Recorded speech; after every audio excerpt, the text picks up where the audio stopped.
We made it. Are you guys able to hear me? Let me know. I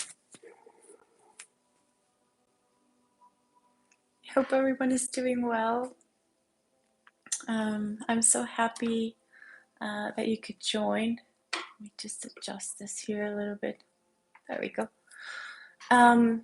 I have been trying to get this whole thing with the light, with everybody, with everything going, but it has been quite a. Just do this. That's better. Quite a bit of resistance, maybe because of the topic that we have. Hi, Lulia. Hi, everyone. I'm so happy that you guys are here. So today I wanted to talk about freedom, but because it is a little bit late, I think we're going to go right into the healing. Hi, Craig. So we make the most out of the time, because I know that maybe some of you need to go earlier or something. So they're saying just say, okay. Oh, well, I'll just say a couple of words, okay? But let's get into the space first, okay? Because of the art of healing that we're going to do, I want to create a very protected, safe space for everybody. So let's just give it a little bit of time for others to join. We will start with like a grounding and just establishing this protection for everyone. And then I will say a couple of words of why I was guided to do this. And then we will go and dive into the healing portion. Okay. Anyone has any questions or comments or anything that you guys would like to share with me? Also, if you have anyone who you would like for me to send healing to, you can also let me know, and we will send healing to them. The energy protocol that I will do, or that we will do together today, has to do with it's like a help to release whatever, if there's anything in your body that is not organic to your body. For example, like with, medicine and with other types of things, and everything that we're living today, the whole disease that has been everywhere in the planet. So this protocol will be a little bit specifically to address that. Hi everybody, welcome, welcome, welcome. Sorry for the delay. We had some technical issues. So it works for, for people who are going through the illness itself, or for people who have gotten like the antidote for it. Just to help you release if there's anything from it that your body doesn't need. We're going to help you do this through your DNA, through basically through your cells, right? We're going to go right into the mother cells and do some work there. It's a bit specific. You don't have to know like all the details, just like in the surgery, you don't have to know exactly like how it's going to happen. But just knowing that that's the purpose of this healing protocol specifically. And you can also share it with anyone who you may know that is going through something or that needs it, that could be beneficial. I will make it very general, so it doesn't sound like crazy for people who are not so familiar with, with the work that we do with DNA, and star seeds, and this and that. But we'll see what comes through, because sometimes I just start, saying things that I just channel. right? So let's go into the grounding, okay? And let me know if you have anyone, the names of anyone that you would like for us to include in the collective healing. You can put them there. Okay. Irina, I will, darling, but probably in another life. We talk a lot about twin flames when we do the full moon healing ceremonies. And actually, the next one for women, for the divine feminine, we're going to be talking a lot about pleasure and receiving, and how to manifest from that, and how to use your divine feminine energy. And in that, of course, sometimes there's this, well, not sometimes, but we do get into the whole theme of twin flames, because a lot of you who are there have that template, right? We'll do that more specifically there. And for the divine masculine, we will have the next circle, I think, in 2 weeks. But you can already sign up and just look at the dates, on the calendar. And you can book it already if you want to. And for the masculine, we're going to also talk a little bit about, the relationship with the feminine and taking back the power. And this is something that we're also going to do today. And I think it's a very important practice, for anyone who is in the spiritual path. Because the more that you realize that, especially if you're a sensitive being, an empath, or, there are so many people that are empaths now that are waking up and they didn't even realize that they were empaths like their whole life, right? So it's important to know that you can always choose, and you always have the power. You can always have the power back. Like the things that we, give power to sometimes, whether it's people, places, things, situations, circumstances, they're actually all a part of our creation, and they're actually all part of the frequency that we are putting out in the world, right? Because my world looks very different than your world. Your world looks very different than your mom's world. And, it doesn't matter, how far apart or how close together we are. We all have our own particular unique vision of the world and of who we are, our perception of ourselves. And when we awaken and we start in the spiritual journey, what happens is that that perspective starts to become broader and broader and broader, right? So we're no longer looking at ourselves linearly or looking at ourselves in one way, but we actually start to learn how to look at ourselves as souls and as multidimensional beings. And when that happens, normally there's a lot of chaos and questions and so many things, and that's one of the things that I love to do. I'm here for you, for anyone who is going through any of that, as you know, and also, anyone who has their gifts that when they awake, that they're being activated and receiving their gifts, because there are also many people who are, starting to hear things, or hearing voices, or seeing things, or feeling energy, or having more telepathic connections. I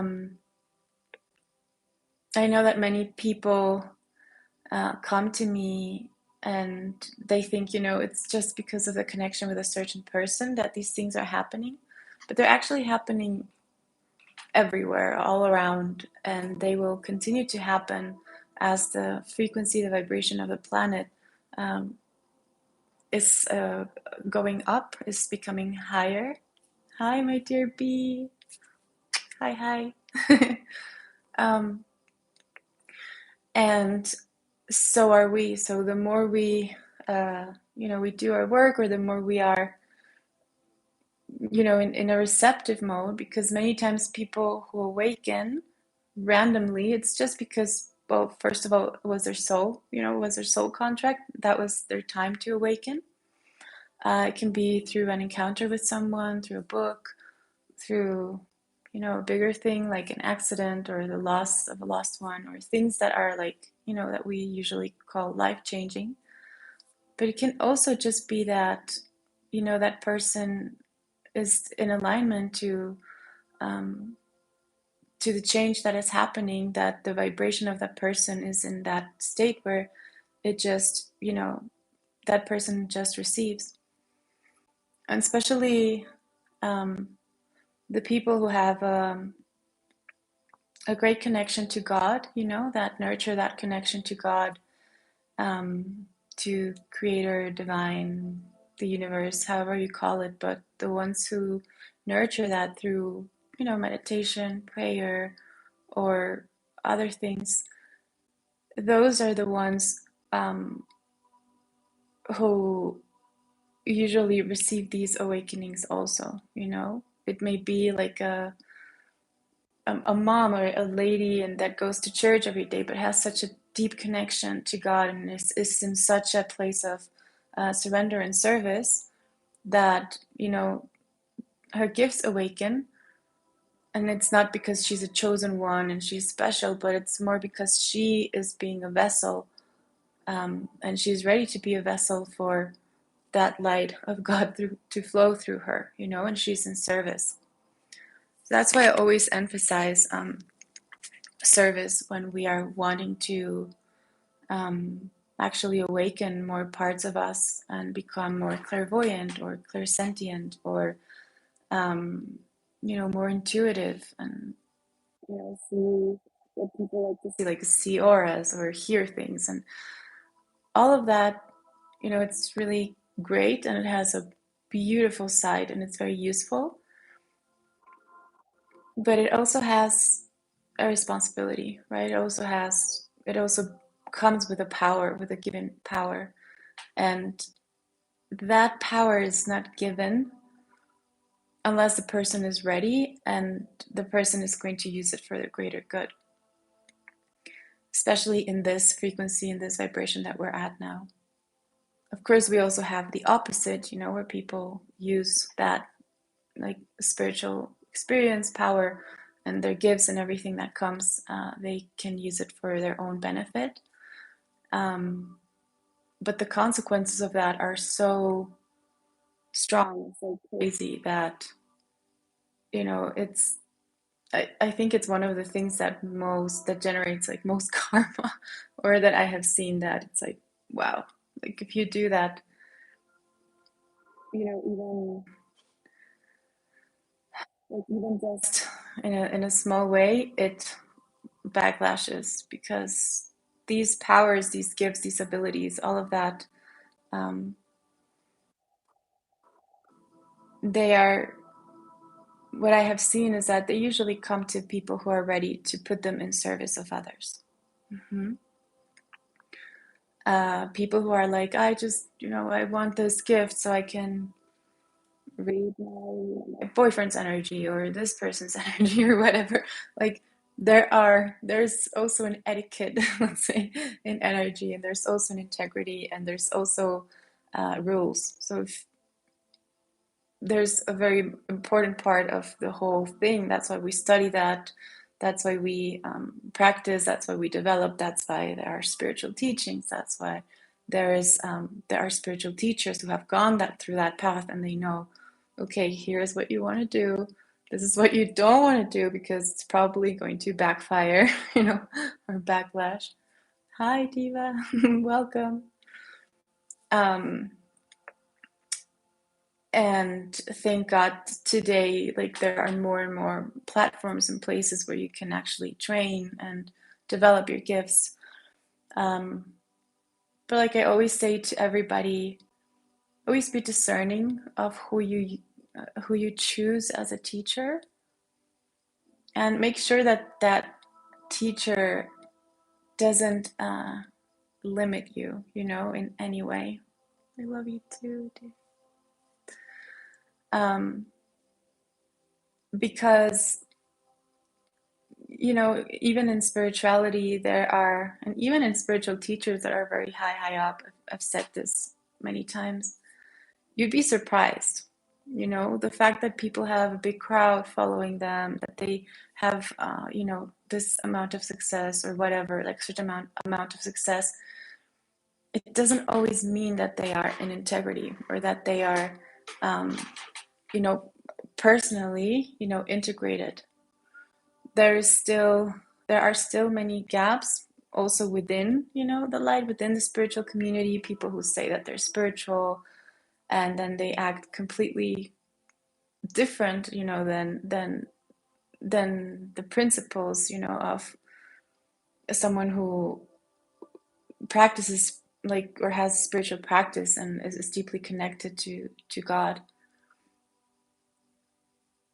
And we're already going to the teaching. So part of this is, you know, in a world that is constantly, hi, darling, in a world that is constantly, you know, creating like more and more and more polarity, or we see, you know, when we see the news or when we pay attention to the media or all of that, like all the things that really draw the attention are the things that have a lot of polarity, right? Why? Because like there's this,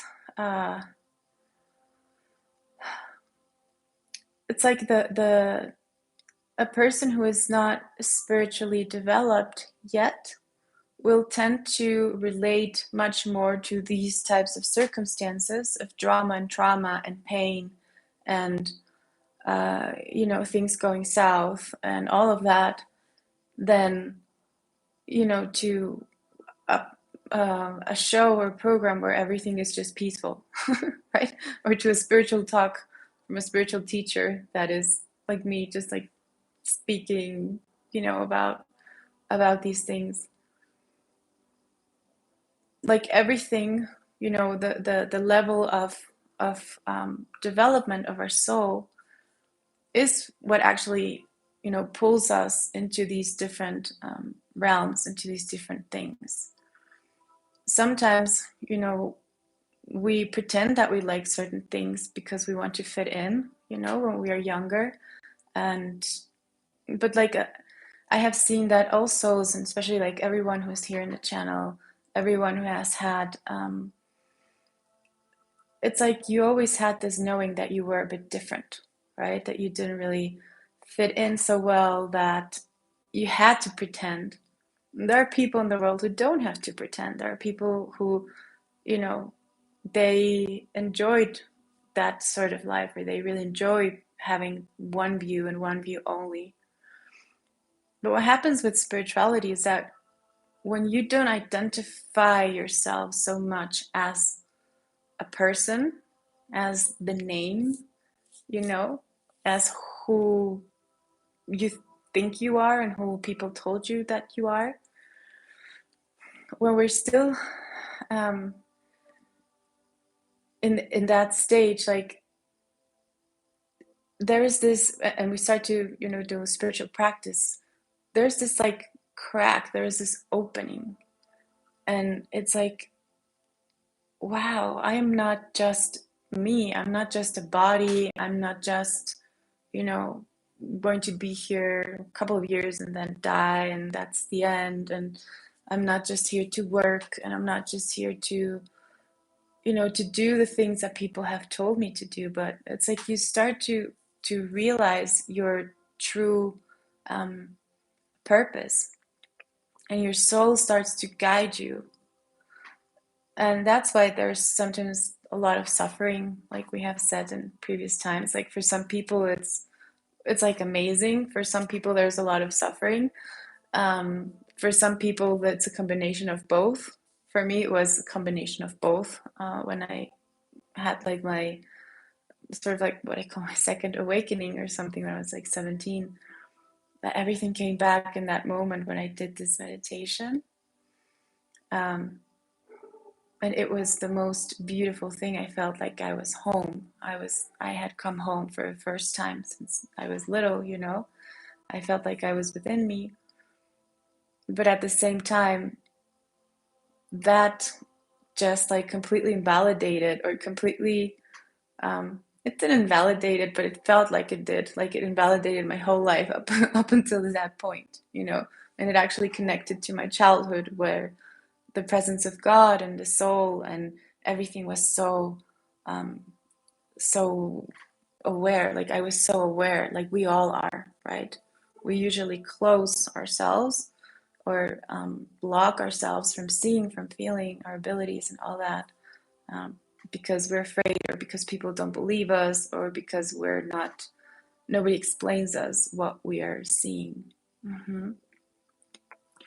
So after that, right, when this occurs, there's this opening that is so big that, you know, if you really go deeper and deeper and deeper in your meditation and in your spiritual practice, there's a point where you reach like nothingness, right?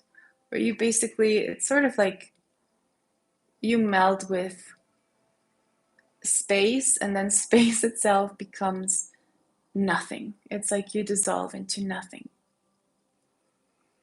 And I don't know if you guys have had that experience. There's another experience where you're just light and you explode in light. Sometimes where you're floating up and you don't even know where you're going. And there's sometimes where it's just plain black darkness. You don't see anything. It's like a void. But there's this moment where there's complete silence.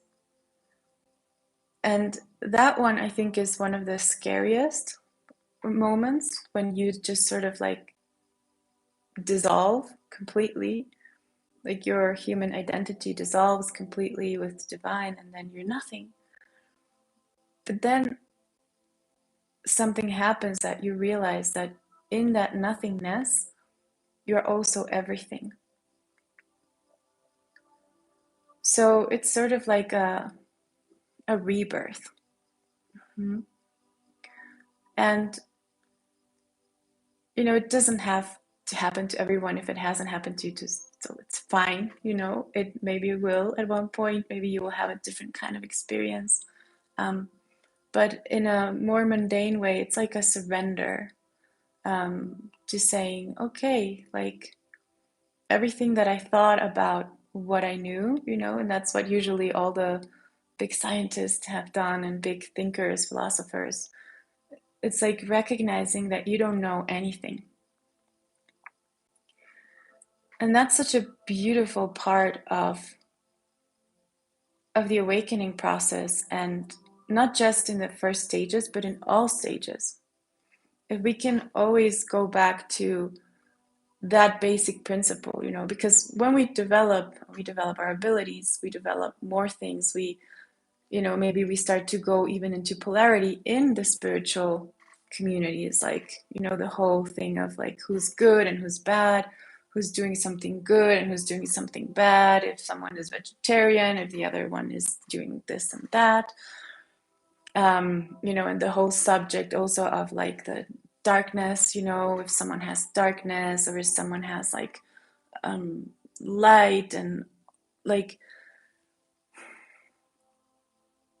it can be a little bit dangerous when we start to you know, use spirituality as another way to judge things and to go into polarity, instead of using spirituality to go into neutrality. Mm-hmm.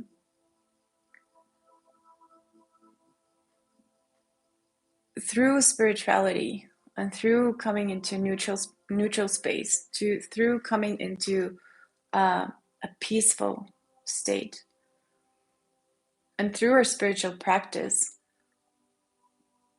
we can develop the virtues of love, forgiveness, compassion, detachment. And detachment is one that I think a lot of people bypass, you know. And for example, in the Buddhist tradition, it's so important. It's one of the most important ones. And it doesn't mean that you have to live, like get rid of everything and go live in the mountain on a cave or whatever.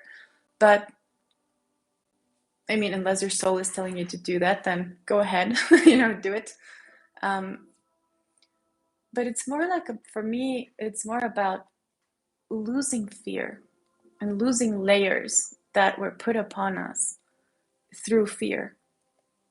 And this is something that we're living today in such a degree that anything that has ever caused war, separation, hate, discrimination, division, separation between people, it has always been fear-based.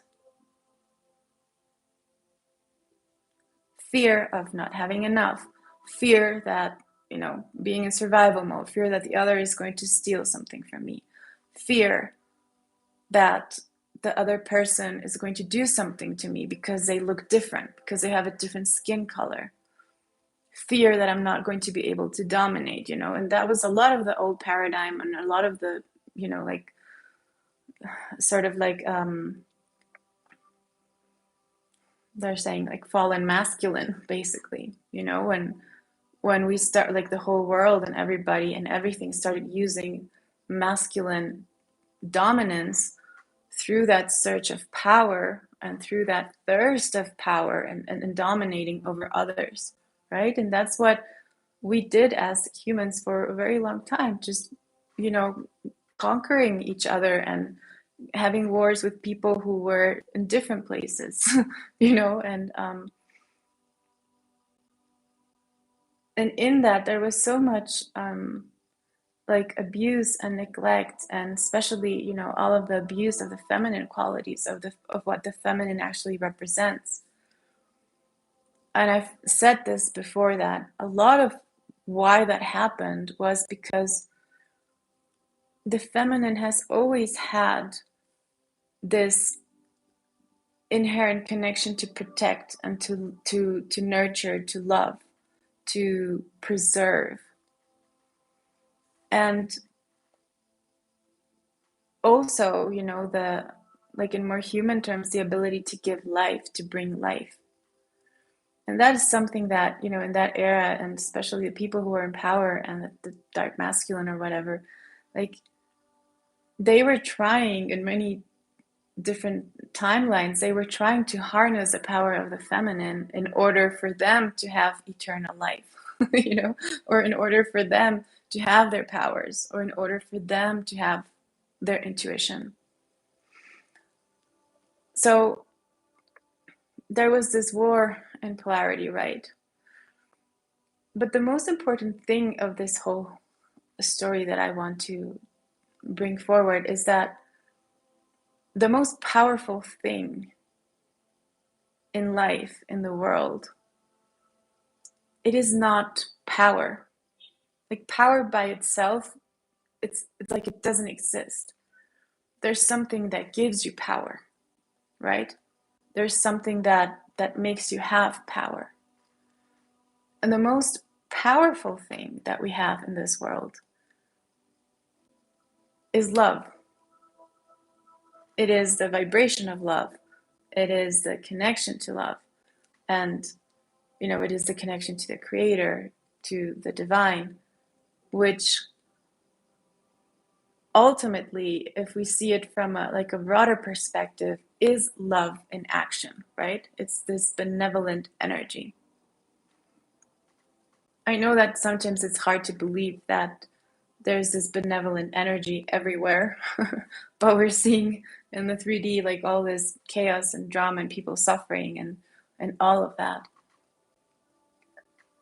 But when we go a step back, when we understand about the soul through our spiritual journey, and we understand that we are a soul and that we decided to experience this life in this body, you chose everything. You chose your parents, you chose when to come in, and you came here to do something. You came here to learn, to experience, to develop your soul more, right? In every possible way.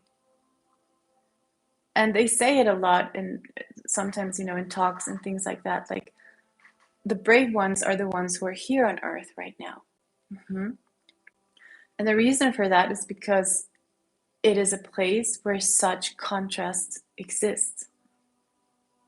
It is a place where there's so much contrast and diversity that, it's easy for empaths to, to even want to throw the towel and say, oh my God, like when you feel the pain of people, when you're able to feel and to put yourself in the shoes of others, and you see what actually goes on in different places of the world. That happened to me a lot when I was little, right? And I would just cry, I would see the children on the street asking for money, and I would be like, why are they there? Why am I here? Why do I have a house with my parents, and why are they out there? I would see, you see movies, you read books, you start to realize and you start to integrate and understand the history of humankind.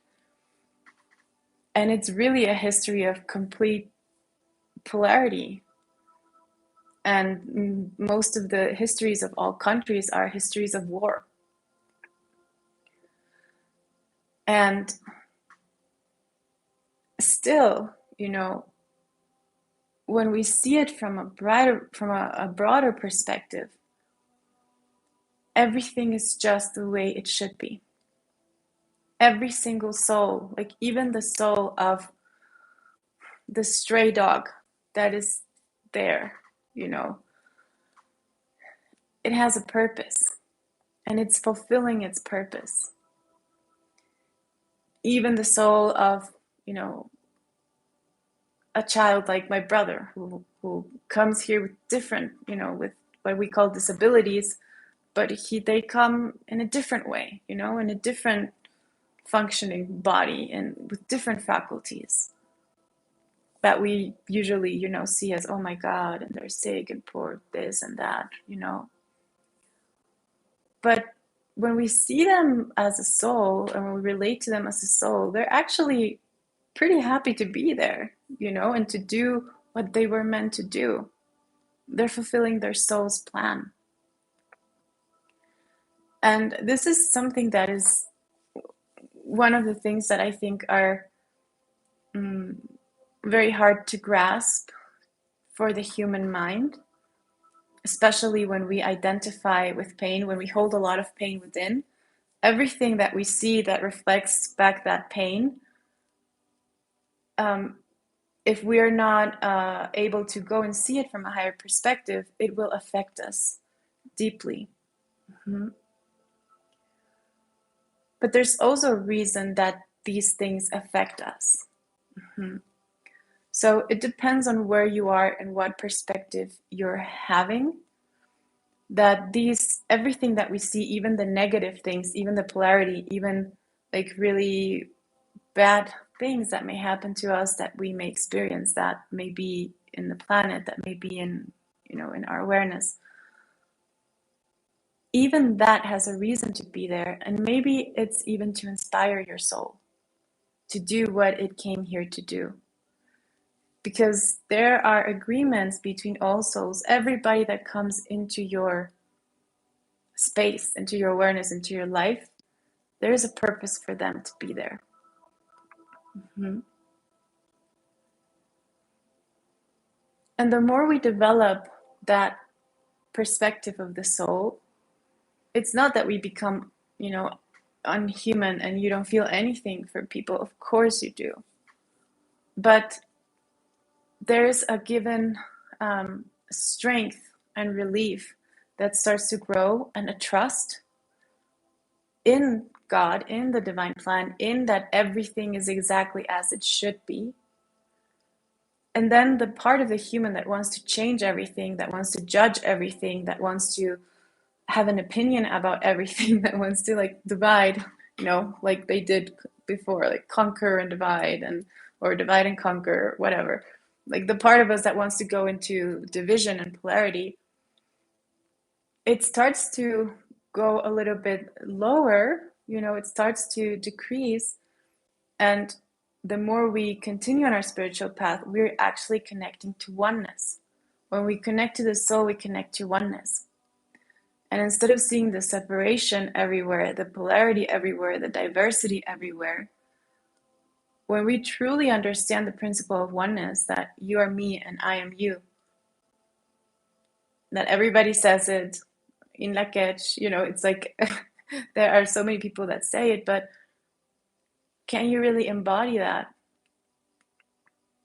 Can you see the person at the supermarket and, treat them the way that you would like to be treated? Offer kindness to the people that you see in your daily life, your coworkers, even the people that you don't like, even, people who are maybe mean to you or whatever. I mean, I'm not saying tolerate it, but you can always see them as a soul and be like, oh, wow, they're offering me a good example of, polarity. So what am I going to do about it? Should I go into polarity as well and, tell them that they're wrong or they shouldn't do whatever? No, because then you're just going into their frequency. But you can just, see them, like I always say, like just bless them, send them love, forgiveness, and, and it's just like you become this observer, and even good, bad behaviors, everything that is there, it has such a richness, because even every human being, like maybe that person was having a bad day, right? And they don't know how to handle their emotions, so they took it out on a random stranger. But, even people, and I was watching, this is what I wanted to tell you guys before I make this too long. But I have always been fascinated, for example, since I was little, with mafia characters. Right. So I love all movies of the mafia, Al Capone and everything, like from the classics to some of the new movies as well. I have always been very intrigued by the characters there, and especially because of the polarity, or the apparently like this contradiction within them, right? That they can be so kind and so generous and so protective of their own, right? Of their family, familia, like the Italian, and how they can, not care at all about other people who are, the other gangsters or the other mafia. I don't know how you call that, and you say that in English, but well, they're their opponents, right? Or people who get in the way of whatever they're doing, their business, whatever. So, like, how can a person be so lovely and compassionate and protective with some people, and at the same time be so not caring and completely, ruthless and with other people, right? And for me, because I know that many people, and especially like when, people who are very indoctrinated, for example, with religion or with certain views, that like there's a part that would be like, I don't conceive that a person can do these two completely opposite things, right? But if we see the soul, again, if we go into the perspective of the soul, we can see that that person is experiencing the polarity that they decided to experience. Mm-hmm. And what it shows for me, personally, is that there is goodness and there is a benevolence in everything and everyone. I truly and deeply feel that. And usually where there is not, there is an absence of love, or there's an absence of light, which is the same thing. That's why when we heal, we always, or we so many times we refer to the light, which is bringing light into darkness, right? We bring light into the darkness. So the darkness can be illuminated, and it's the same thing as saying, I'm going to flow love into places where there is no love. And when you see a person who is, completely different than you, and you don't align with their values at all, and you don't agree with them at all, instead of judging them, you can just, say, wow, thank you for being, an example of a completely different way of life for me. Or wow, like this, like instead of seeing things that are not like us in a fearful way, or in a way like, oh, like why are they like that, or why do they do that, or why do they speak like that, I lived this a lot. And when I was living in Germany, I remember people could never tell where I was from. They would always ask me. um, but I remember once, like, I was in this neighborhood where I was a year in boarding school. When I was 15, I was living there by myself, basically, in a boarding school with children that had really, really big issues. Like, they had seen their parents be killed, or they had drug problems, or they had eating disorders, or they just didn't have parents, and they went into that. It wasn't really, I don't know if it's called boarding school, but yeah, it was like a place for children who couldn't live with their parents. And at the same time, that place was a school, like a normal school, where other children who did live with their parents came for the school part. So the ones that lived in the building, which was me and my my friends from that time, my really good friends, we were like the bad ones, the rebels, like um, but of course, with 14, 15, and having experienced, what the majority that were there experienced, it was natural to have this rebellious energy. It was natural to seek for freedom, and for freedom of expression. Many times when we're growing up, especially in the adolescence, we need to have that freedom to express, because if it's the same thing, like if our parents or people are always judging what we're doing, like there's a part of us that needs to find our own voice, right? So anyway, I was walking there, just to finish the story, and the place where this school was, it was actually like, there were like just a lot of like houses. It was like a little bit outside, in the outside. It was in Potsdam, it's called. It was like a little bit in the outside of Berlin. And I remember walking, and I didn't know what time it was. And so I saw a lady, an older woman there. And I was like, oh, I'm going to ask her, if she knows what time it is. And so, oh, Lulia, you have such a beautiful voice, my darling. I think your voice found you. We just need to embrace it, Open the doors. Let it come in more and more. Sorry, guys, that was from the chat. So I approached this lady, and probably because of the way I looked or something, but I was just like, hi. I was about to say, excuse me, can you let me know what time it is? Back then we didn't have our cell phones or anything, and I have never worn a watch. I don't know why I didn't like to measure time so much. But I remember the expression of her face. She was like an older German, woman, lady, with her hat, and I remember the first thing she did when she saw me, she just like grabbed her purse, like this, like as if I was going to, I don't know, rob her or something.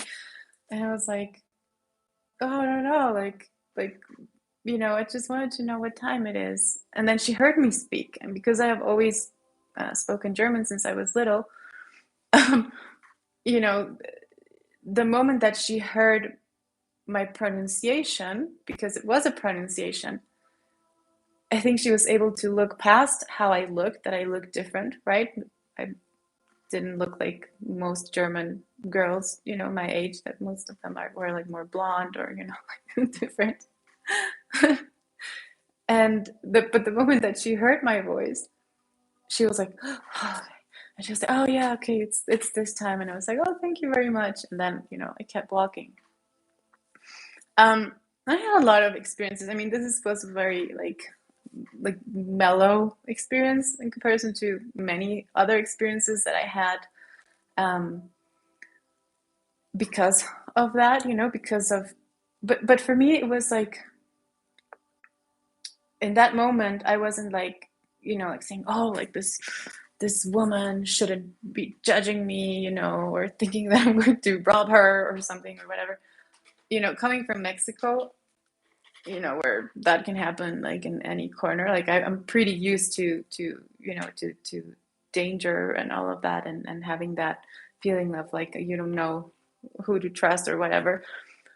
But in Germany, it's different. But so because I had that, relate that experience from growing up in Mexico, I was like, oh well, maybe that happens too in Germany or something. And then later, I was like, oh wow, okay, this changed. When I started speaking, and she felt safe when she heard my voice.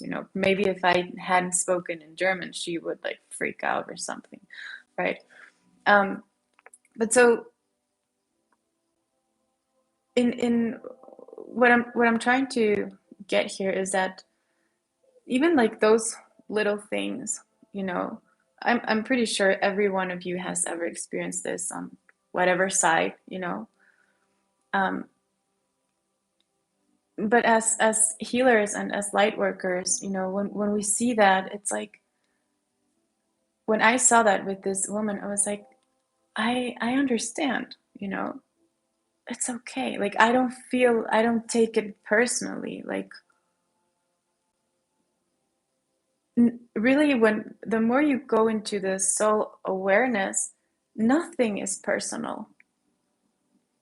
Everything is actually like communal, like everything, whoever comes into your space, like everything is like a cooperation.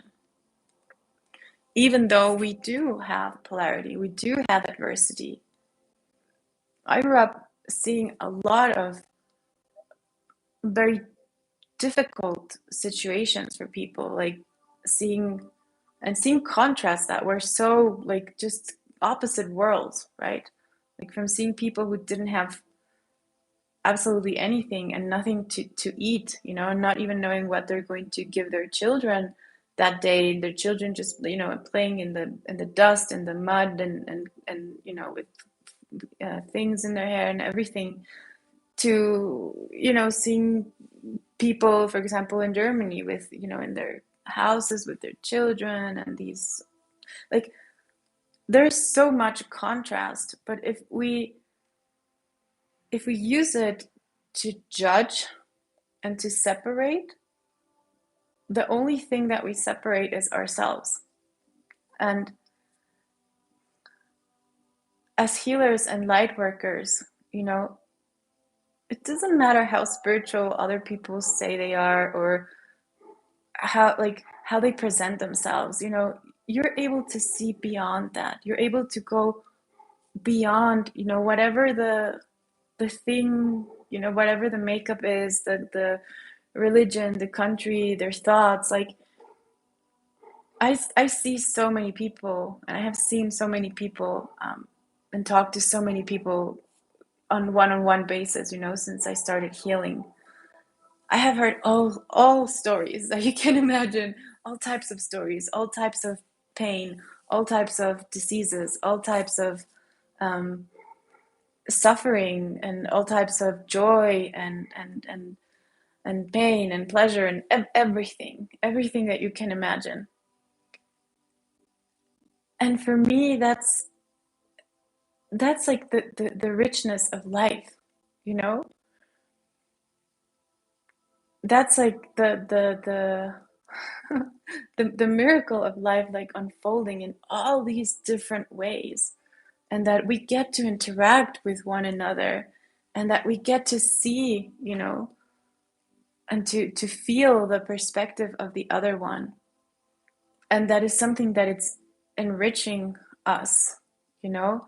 And that if it's something that is not enriching you, that is, you know, hurting you, or in any way, you know, being like negative or something, then you can also like see it with love and bless it, you know. Doesn't mean that you have to live with that person or have them close or whatever, but it's part of like the experience of your soul to know everything that's out there.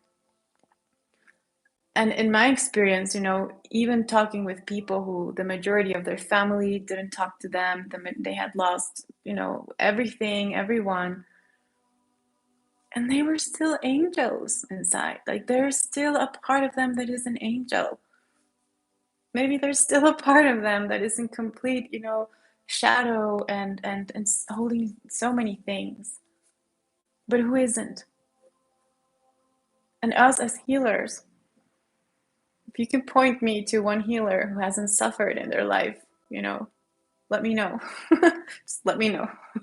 You know, like even, you know, like to see like Yeshua, Buddha, like all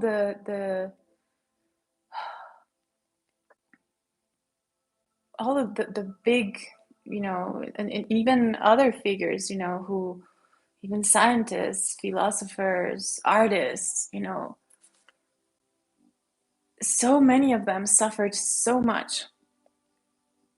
And yet we're still going to see their paintings in museums today. And their paintings talk about love, or they inspire love in us, or they inspire something. They inspire life because they are life, because they were created there. Even if they were created in polarity. So all of this is to inspire you to be kind to others and be kind to yourself. In a world that is constantly trying to separate everything, to create categories for everything, to say who's this, who's that, be the glue, you know? I mean, if you want, of course. That's something that I have always tried to do or love to do, you know, to be in the most like weird circumstances and just, you know, seeing them with awe, like, wow.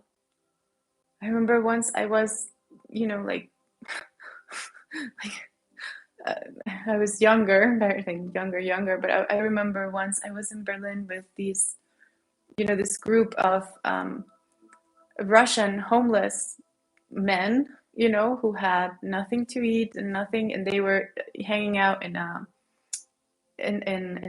the bank where you take the money out, you know, because that was the only place that had heat, and it was snowing in Berlin. It was so cold, and all they had was like this bottle of vodka, and they were sitting down there, and I don't even remember why I went, like why I went in there, and you know, I ended up staying, like sitting with them on the floor. They were in a circle.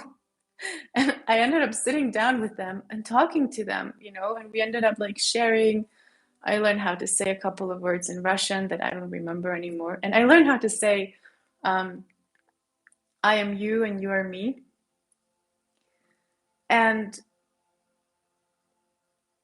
you know, that was, I was already like in my spiritual path and journey and everything. But, you know, even that, like that homeless man who was talking to me and he told me like, you're me and I am you. And I was like, yes, yes, you know. And I was this like Mexican like girl who was there, and you know, you can see it in all these different layers, but at the end you can also see it as, you know, I'm a soul having an experience here. And for me, what I love the most in the world is people. I'm getting super emotional. Like the heart of everybody. That capacity that we have to heal, to, and even if people aren't even conscious about anything, you know, like their lives are so precious, their heart is so precious. No matter who they are, no matter what they're doing, no matter in how much darkness or light they are, or if they believe in this or they believe in that. If we can, you know, embrace that, that actually reflects how much you're able to embrace yourself. Usually people that judge others, that are very critical with others, that, you know, have very strong opinions about everything, that expect other people to have very strong opinions about everything. Usually those people are the ones who suffer a lot because they treat themselves that way. They judge themselves. They judge their good, their bad. They judge their shadow. They judge everything that they do. And when we judge something, especially if we judge ourselves, we create this feeling of not enough. We create this feeling of unworthiness. We create this feeling of perhaps guilt, shame. And those are like the lowest energies that you can have and feel. And especially guilt and fear are the energies and the emotions that can completely block you and sort of like stop you from walking your path. Those are the energies that I find through, you know, all the work that I do, and also through my own personal experiences. Those are the energies that immobilize everything, you know. And it can be any type of fear, it can be any type of guilt. So I always say, you know, start with yourself in doing that work, which is part of the spiritual work, which is part of recognizing that we have all done good and bad, that we all hold good and bad. We're not here to be judges, you know, we're not here to correct things. We're here to, you know, like heal ourselves, to offer love to ourselves, to be able to evolve. Just like the plants, you know, when you tell them you're beautiful, you're lovely, and they grow, you know, the flowers, they're conscious beings. We're conscious beings. If you tell yourself, no matter what you have done, I love you, you're going to be okay, everything's all right, you're doing it the best way that you can, you're doing it the best way that you could, you know, you did it the best way that you could. If you can forgive yourself, then everyone and everything can forgive you. But instead of you like say bad things to yourself, or you judge yourself too much, or you know, treat yourself in a bad way, like if you, it's like sort of like if you let your mind, you know, and that an aspect of you like treat you badly, that's the frequency that you start vibrating in. And just like the plants, if we tell them like, you know, you're horrible, I don't want you, they will die. I would say try it, but don't try it. Please don't kill the plant. But it does happen. We affect everything with our vibration because we are vibration. We are energy beings at our core. So, like, vibration is like, what kind of energy are we putting out into the world? And based on what we put out, we will also receive. Mm-hmm. So that's why, for example, I always recommend the meditation on Twin Hearts by Master Choa, and that's why we, in that meditation, it's all about sending love to the planet, to the places, the people who are sick, who are in darkness, who are needing help, support. If you can do that part of your practice every day, to just send love and healing and compassion and forgiveness to everything and everyone that needs it, and if you can send light to everywhere there is darkness, you're contributing immensely to all of those beings. You don't have to know them, you don't have to see them, you don't have to know their faces. Just like, you guys, when you hear my healings or my meditations, you receive the healing. It doesn't matter if you know me or if you have seen me. Most of you we haven't met in person, right?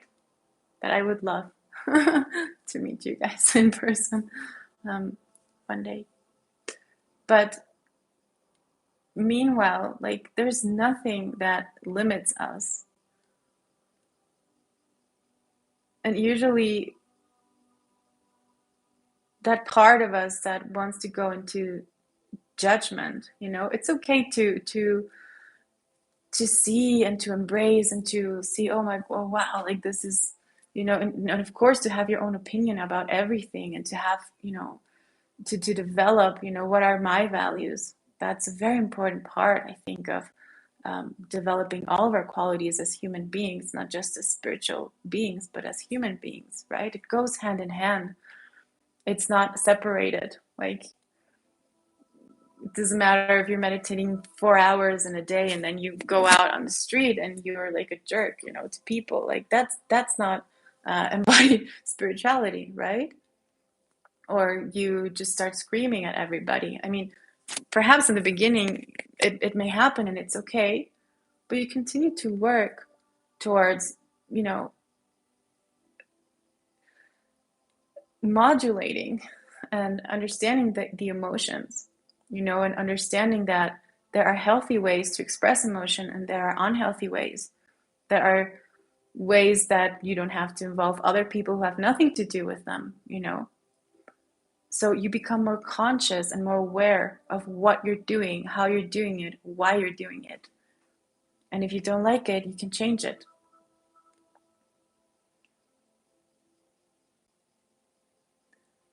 And when we meditate, we create that space. We create that space within our mind, within our heart, within our being, to understand things that our human mind cannot understand. If you think about, like, right now, if I ask you, do you understand how the universe was made? Do you understand how your body functions? Like, do you understand why you're breathing? Do you understand why you have, like 10 fingers? Do you understand how you're able to walk, talk? Do you understand how you're able to transmit emotion? Do you understand how you're able to cry? Why, when you feel sad, you start dripping water from your eyes? And these are just, very small questions. We don't understand anything with our mind. I mean, we do understand.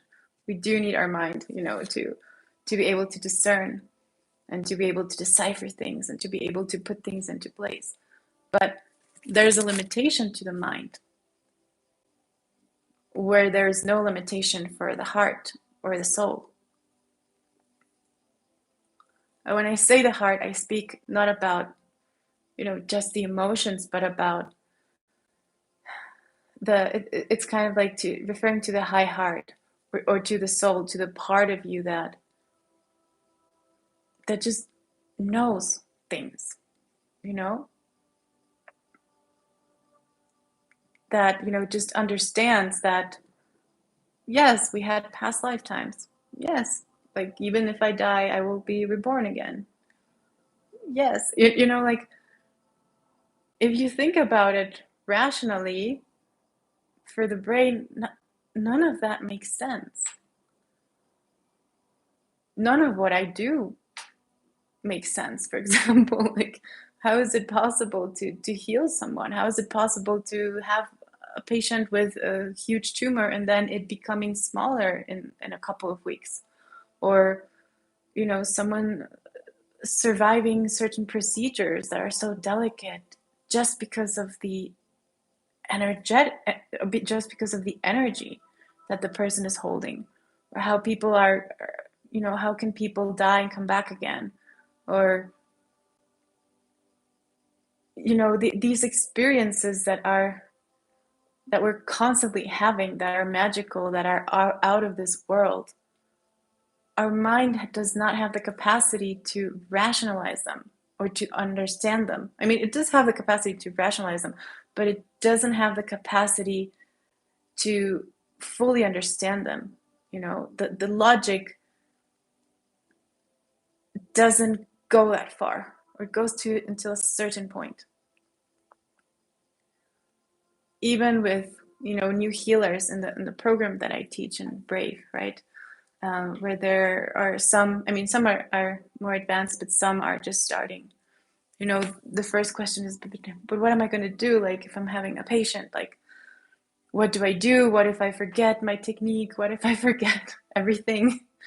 And the answer is, it doesn't matter, because you're not healing with your head. It doesn't even matter everything that you learned. As long as you're connected and your soul is connected to God, to the divine, as long as you are connected to that infinite love and your intention is clear and pure, you're good to go. The healing will happen by itself, because you will become a conduit of that love, of that light. You know, like that saying, that the phrase of Saint Francis of Assisi, the prayer that we also use a lot in pranic healing: God, make me an instrument of your peace. And you say that every day, so many times a day, in so many circumstances,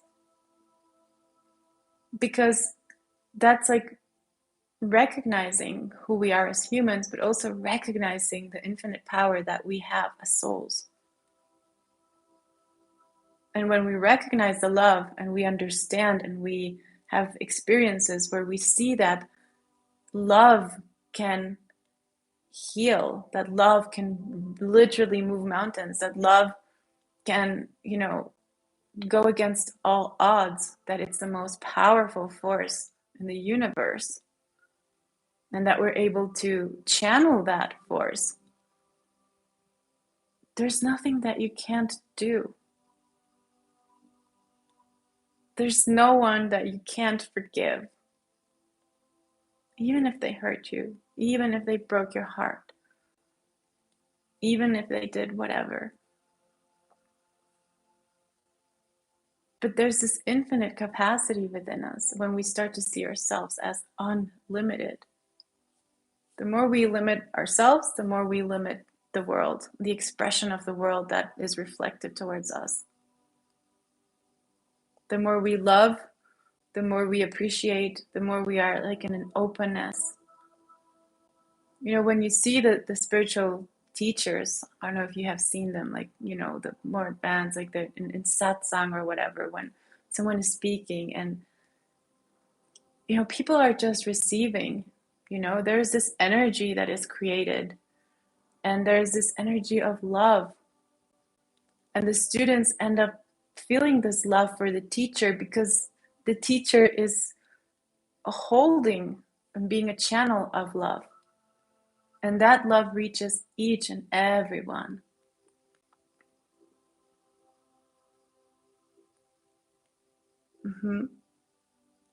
We are the eternal witness. We are God, right? We are the witness of God, but we are God. That's the point, and that's the part that is creating this like new awareness in the human being, in this new spirituality. And it's not something out there, you know, it's not something that you cannot feel and you cannot taste and you cannot experience in the body. On the contrary, we're constantly experiencing the expressions of God, because God is everything, absolutely everything. But when we pay attention, then we start to notice. Just like when you know, like when you love a person or you like a person and they're called, you know, a certain name, right? And then all of a sudden in your awareness, when you see that name, you're like, oh my God, that name. Oh my God, that name. The name is there. Why? Because you became aware of this person that you have an interest in or whatever. And so before, those signs were also there, those letters were also there, but because now they represent something to you, they mean something to you, you're able to see them, right? We're only able to see what we have integrated. We're only able to see beyond what we have integrated. That's why clairvoyance, clairsentience, all of these things, they come at the right time, when we're ready and when we have done our work to start to see beyond and start to see beyond and start to see beyond. Because imagine, you know, we see this in movies all the time, like someone who has a lot of powers but is in complete, you know, self-serving mode, and it's in complete you know, doesn't care about the people or is in complete judgment of people. Like that being would just create so much harm and bring so much danger to so many people, right? So that's why these gifts and these abilities start to develop the more we nurture and we care for and we develop a compassionate heart, kind heart, a heart, a pure heart, a heart that is in service. And when we start to understand that we can serve the light, that we can be conduits of light, we can also be conduits of chaos if we want. We can be conduits of fear, you know. But we can't decide what we radiate into the world. And if you want to see it metaphorically, it would be like, imagine that you're a harp, okay? I'm using this example because I have a lot of dreams where I am not human and I'm sort of like a harp.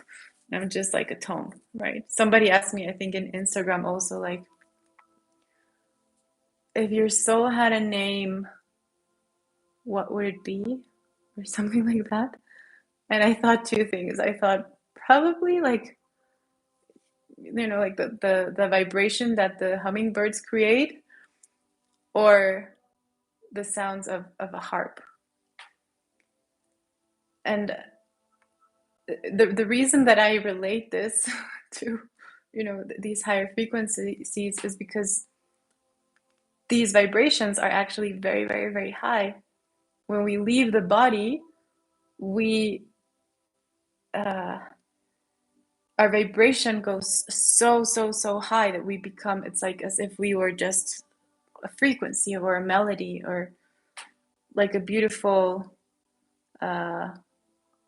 yeah, like tone or vibration. The higher it goes, the more it changes.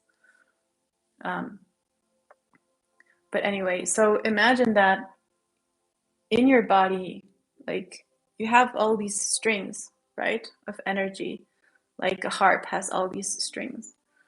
And, you know, these strings, you know, because we didn't play them for a long time, maybe they got a lot of dust in them, right? And there are some that function good, some that function not that good. And what happens when we start meditating, for example, or we start to receive healing, and we do this on a regular basis, we do our spiritual practice, even if you're reading a spiritual book and you're very, very connected, you can change and heal just by reading that book.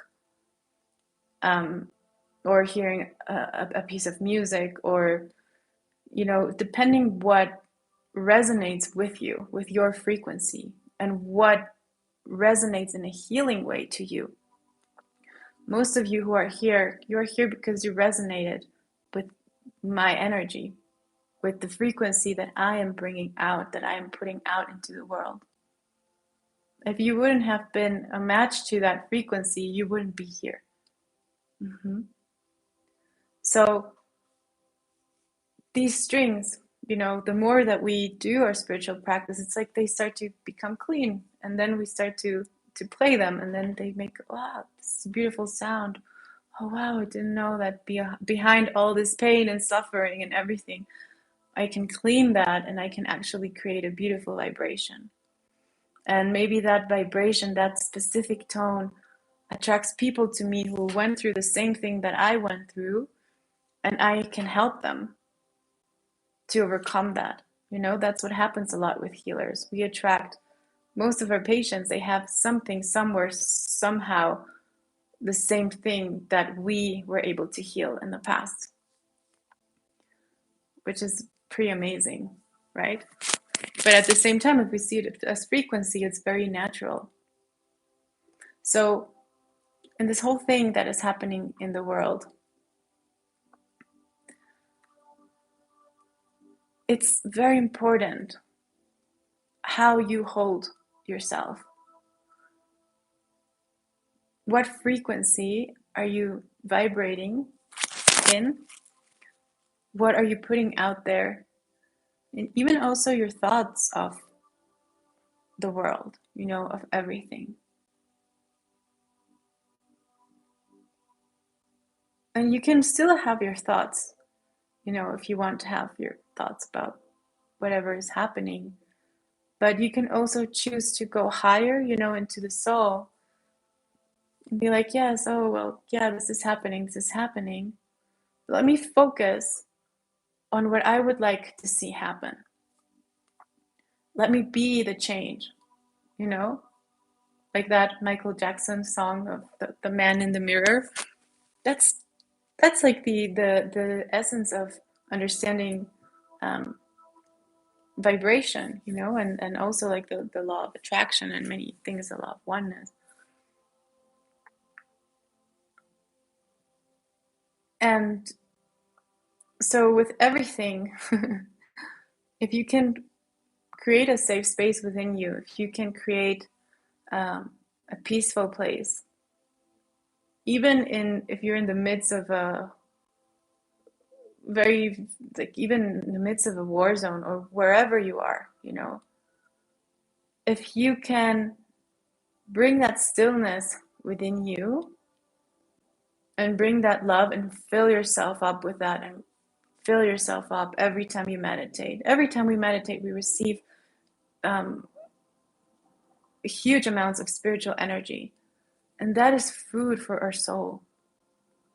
So many times our soul is starving when we get into the spiritual path. We're like, I want to meditate 6 hours long. I don't want to come back, So have that communion and create that safe space within you first, and start vibrating in that peace and in that love that you want to create. If you think about Gandhi, or think about the two people that I wanted to talk about today. I'm not going to go so much into detail, but I'll do another part. But I wanted to talk about Nelson Mandela and Pepe Mujica, and why they actually have what they have in common. There are others who have the same thing in common, but one of the things that these two men have in common is that both of them were, well, they were first, in the first part of their lives, like fighting, against the government, and being in civil wars of different kinds. Of course, it's a completely different story. One is why one, was sort of like bringing down the whole, made it his life to bring the whole separation, the apartheid, and all of that. But so completely different environments, circumstances, whatever. But the one thing that they have in common is that they both started in this sort of like, let's say, polarity, in this like civil war, you know, and both of them got caught in the end, and they were incarcerated by their own government, and they spent many, many years in jail. So they were fighting for freedom since the beginning, and they ended up losing their freedom completely, right? Or at least like humanly, in a human experience, in a practical experience, like being in jail is, you know, the less freedom that we can have in a way, right? Or one of the ways that you can completely lose that freedom.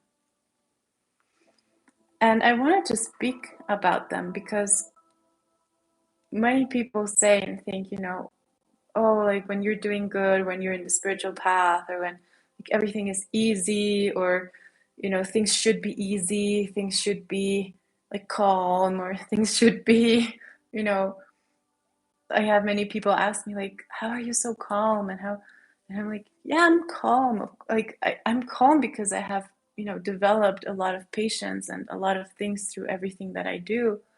But if I'm needed to be in like a place where I need to defend someone, or where I need to, you know, to like bring this other energy out of me, I will. Like I haven't like the same amount of you know, like being in this peaceful energy, I can also make it active, you know. And of course I wouldn't use it like in you know, an unconscious way, but I can, you know, completely stand up for myself and be tough when I need to be tough.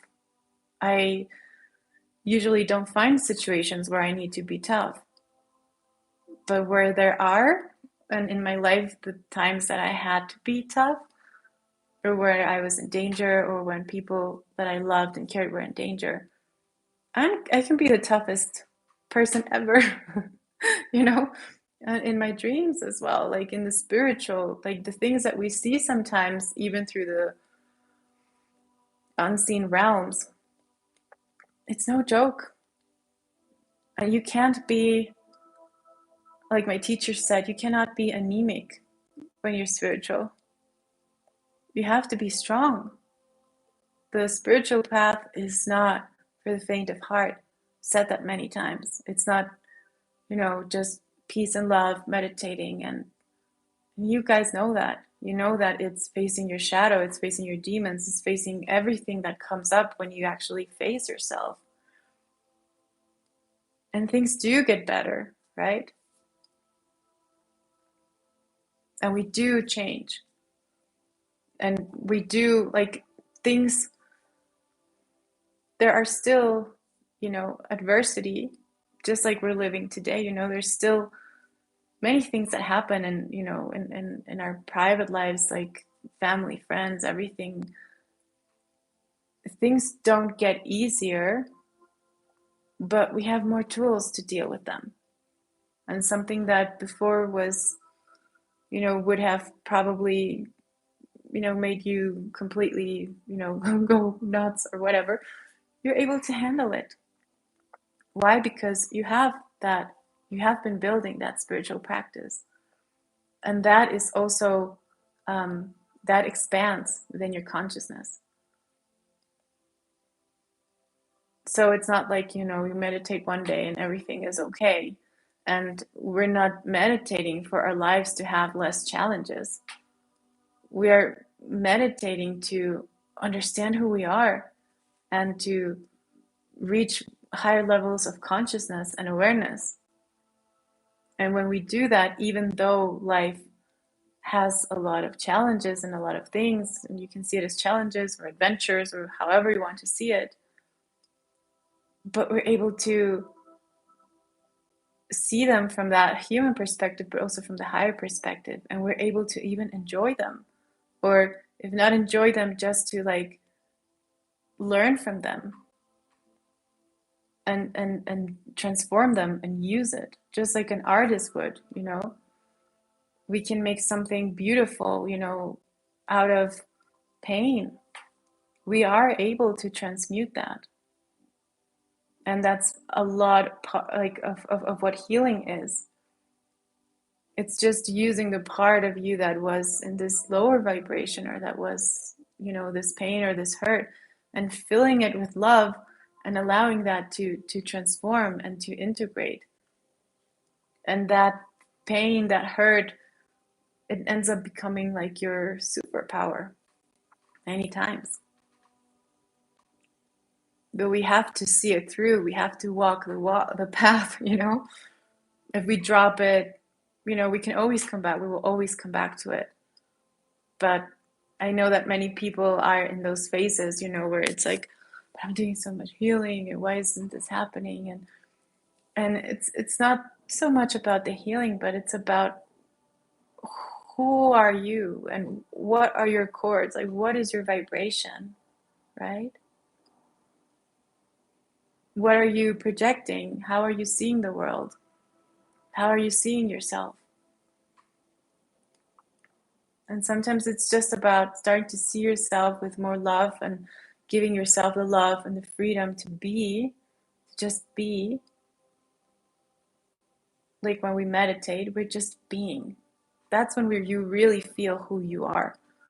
When you peel all of the things, the impressions, everything from the day, from like, you stop feeling everything else and you just have the opportunity to feel you, and then to feel the highest aspect of you, which is God. And the more you do that, the more your channel opens, the more energy you can receive. And the more you do that, the more many things start to happen and to flow. But it's partly because you're not trying to control them anymore. You're actually, you know, surrendering to that force within you to guide you. And then you also lose the fear, because you feel like you're protected even if you're alone.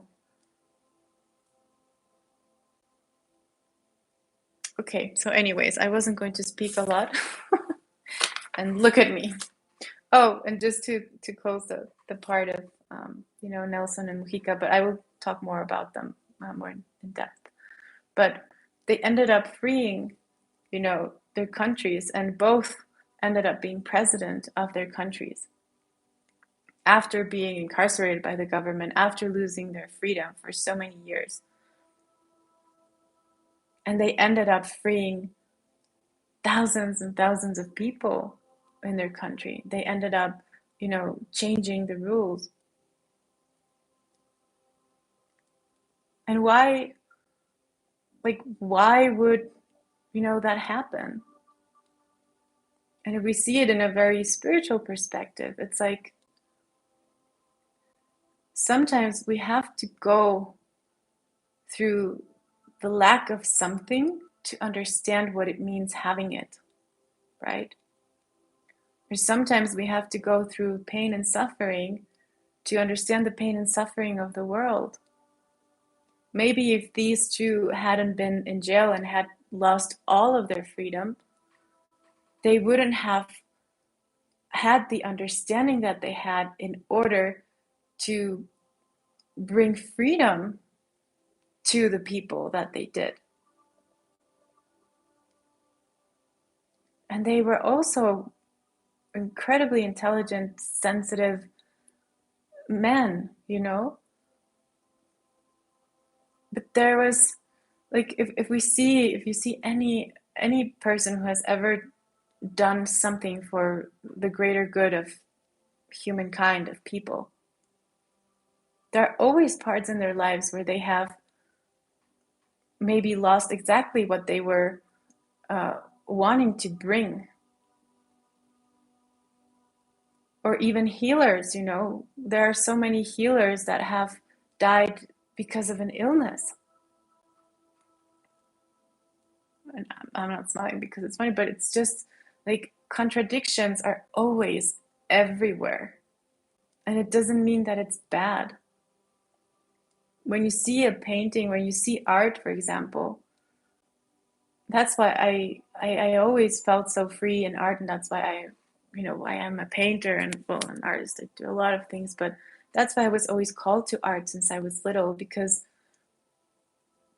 for me it was so free and so open, and it is so free and so open that you can have, like a painting that is completely heart-wrenching, and at the same time it is completely, like tender and subtle, or it can be completely strong and powerful, but at the same time it can hold these parts where it's just pure love or pure tenderness. Like, if you see a piece of music, music that moves you, if you take a look at classical music, like in one piece of music they have everything. You go through, the highs, the lows, you go through the depths, the underground, the shadow, the darkness, and then you merge into, these higher tones, and the, like, this, like, this beauty, and the whole piece is beautiful. So what I'm saying is, like, your whole life is beautiful, and your whole life can be beautiful if you decide to see it as such. If you learn to appreciate the parts of you that were suffering, or the parts of your life that were more in, in darkness, or that were more in suffering, or even in sadness, and then you also appreciate the parts that where you were happy, or where you were content, or people who sometimes didn't have much, when they have something, when they come to have something, then they appreciate it so much more. Or people who, built themselves up, or people who fought for what they have, or had to start over many times. So many of us, have to start over. That's not a defeat. That is your victory.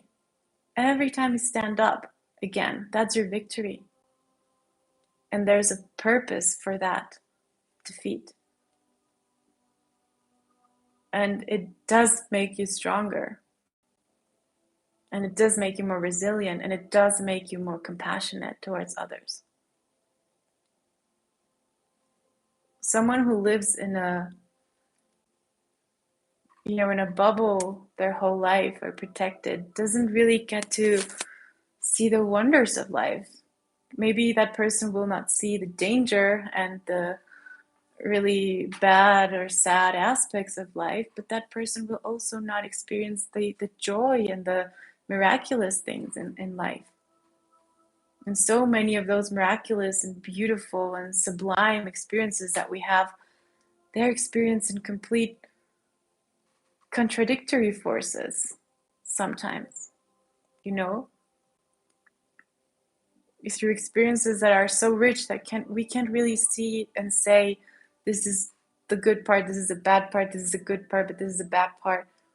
No, it's all whole. Your whole life is a whole, is your work of art. It's your it's like your universe, right? Every one of us is our own universe. So with that, you have the power, to understand through the higher perspective, especially now, the things that are going on.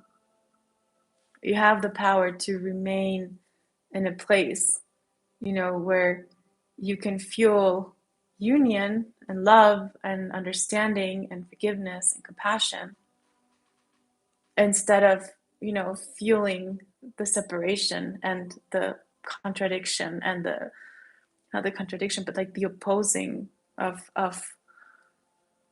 what's playing out right now, if you know what I mean. Mm-hmm. So with that, we're going to go into the healing. Okay, thank you for everyone who's still with me. I know it was a little bit long, and like I'm channeling, I forget the time. So let me just see how far we are so that I can put the healing. Oh my gosh. Okay. Okay, guys. So, well, are there any questions about this or anything that you would like to ask or say? Just let me know. And if not, we're going to go into the healing. And if you're already in your bed, oh, Craig, thank you. You're so beautiful too. If you're already in your bed or in your pajamas, you can go right ahead. You know, if you can lay down, that's good. Or you can sit down. Just have your spine straight, okay? And I will also get my straight. And ideally, when you do this again, this healing, I would do it laying down, facing your facing upward, and your hands and your arms and legs uncrossed. Okay, forgot my English there for a moment. Okay. Okay. Oh, and the reason that I said to take a salt bath before, it's because salt disintegrates energy. That's why, you know, when we go into the ocean, we feel so relaxed when we come out, because it actually disintegrates all the energy that is in our energy field, and it cleanses us. So that's why I always recommend having salt bath or salt shower before receiving a healing, so that you come more like receptive. And you can also do it, you know, after a long day of work, when you have been with a lot of people. You can just do that before going to bed, so you cleanse your energies before you go to bed. Another thing that also disintegrates energy is alcohol, not the one that you drink, the one that they sell in the pharmacy. And I think in Europe it's hard to get it, because I remember I struggled, and it's actually very pricey. And it's not that pure. Here in Mexico, it's like the cheapest thing ever that you can get in all pharmacies everywhere. So it's like, you know, that 100% alcohol, and you can put it in a bottle, in a spray bottle, and mix it with water and maybe a couple of drops of tea tree oil, or lavender if you want also, which disintegrates energy. And, you know, that's what we use in pranic healing to cleanse our hands and our energies. For everyone who does massage or handles people, nurses, everything, like, it's good to spray yourself with alcohol and, you know, sort of like wash your hands. Just like they do when they scrub in before surgery or whatever. As healers, we also can use that technique. Or if you have a room where you want to clean the energy a little bit, you can just spray it a little bit before you get in. Okay. Do not drink it or anything. I don't have to say that, right? Okay. Good. So let's just start breathing in deeply. See here again the temperature. Okay.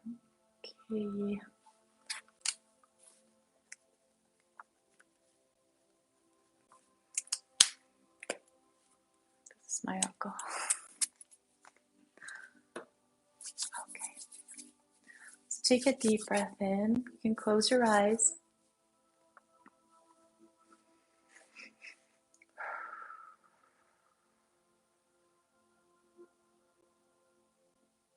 We're going to call in all of your angels, your guides,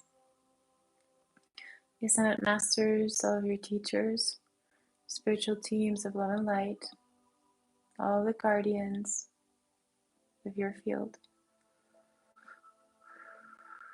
Breathing in deeply.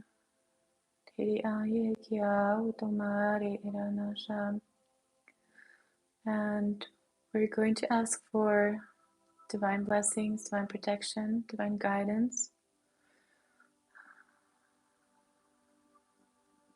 divine awareness of the infinite being, of the divine being within each and every one of you. We're also going to call all of the angels, guides, the teams of love and light of your loved ones, anyone that you wish that receives this healing. And they will receive it only if their higher self accepts and allows. And we're going to create a safe space around you. You're going to see like 4 columns of light, 4 guardians, 4 angels in the space where you are.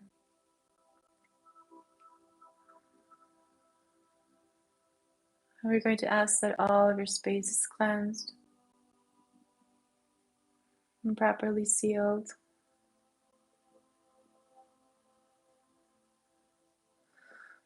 And you're going to connect from your crown all the way up to the divine, to God, Spirit, Source. You're going to feel this beautiful channel of light opening through your crown, like a beam of light just beaming all the way up, connecting right onto the heart of God, God the Mother, God the Father.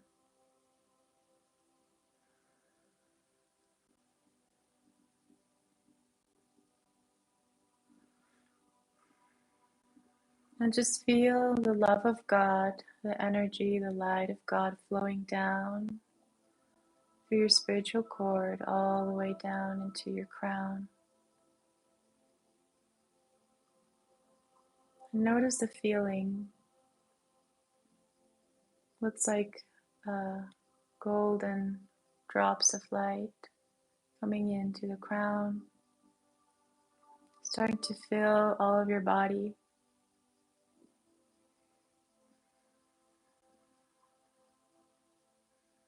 Starting to transmute. And we're going to give an order to the beautiful golden healing light, which is an intelligent healing light. Start to prep your body and your field for this healing and this activation. And to start to release and to cleanse out of your body everything that you no longer need.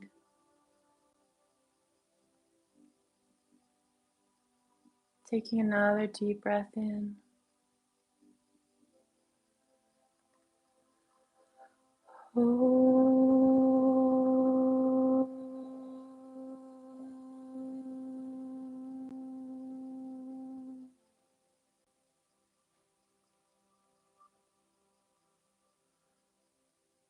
And you're going to let the golden light go all the way down through your legs and feet, all the way down into Mother Earth, creating these beautiful roots. They are in pink and orange. And they go down, down, and start to sort of like hug the center of the earth, grounding you, strengthening you, creating new pathways of you to connect to Mother Earth, to the spirit of Mother Earth, to the elementals, to the elemental realms. And we're also going to call in the elementals of your body, the divine nature of your body,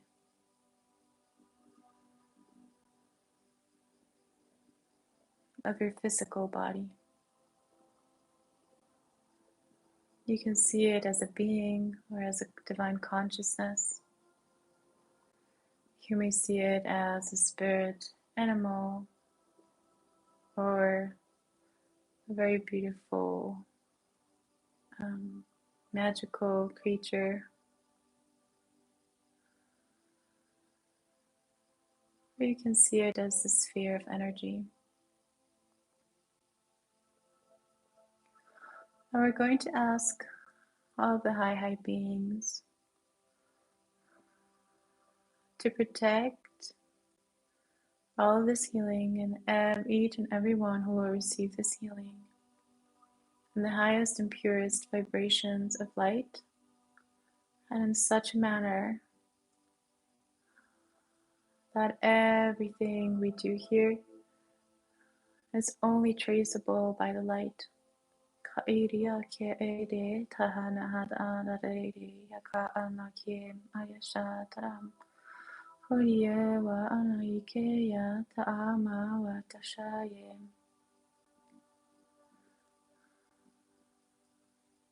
you start to feel this beautiful energy come through your body. You can see the sphere of light of different colors for each one of you. You can see the color or imagine the color.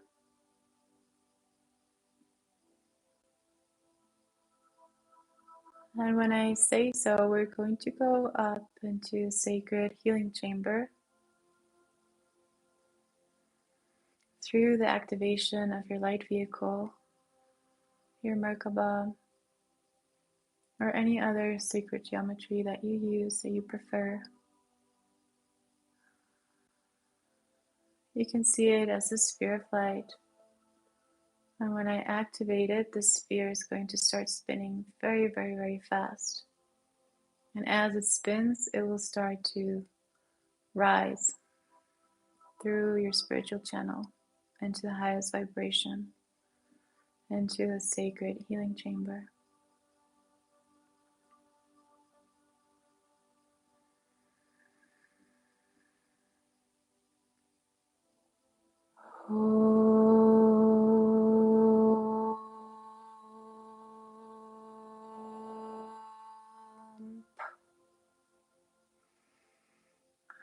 We're activating the Merkaba at the frequency of love, the speed of God.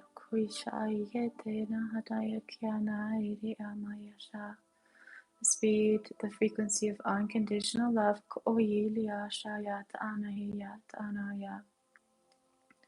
You can start to see the sphere spinning and just rising, rising, rising, going up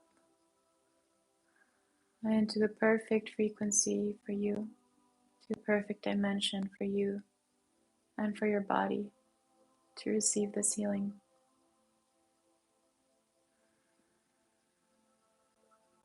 Each one of you have your own perfect sacred healing chambers designed specifically for you. And we ask the presence of Medicine Buddha here, Yeshua, all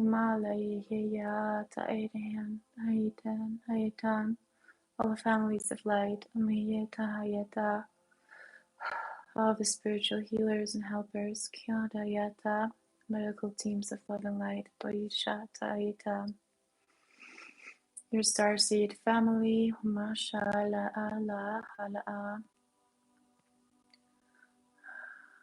and the ancient ones that are connected to you.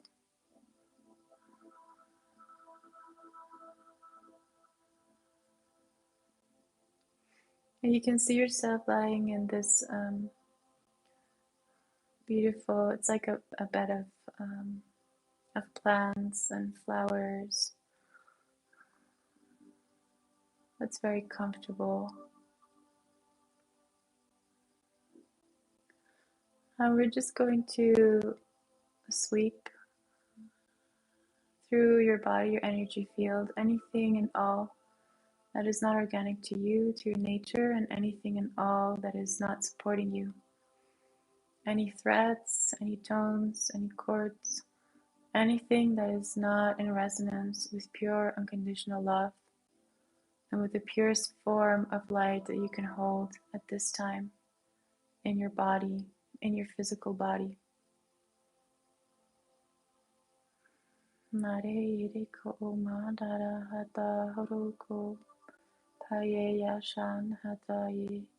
Tarire ana ita ikama hala ana tare nata kuma periata ane yedan dana shale yatana hatama shale yatana hale yatan makoro dono mareya hale atan. Cleansing through your third eye and the forehead, cleansing all of your energy centers. Priyakata shokun meyera lahatan.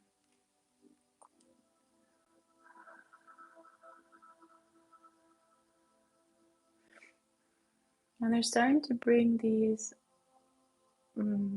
codes of light, particles of light, and they are silver and blue and pink, and they're just being placed upon the physical body very gently to start alchemizing and to start removing and releasing, especially from the blood cells and the blood streams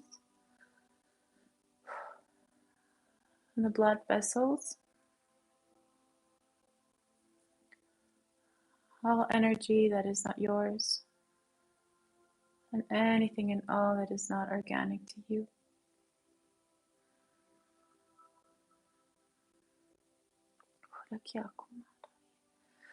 And it can even feel emotional as this releases a little bit.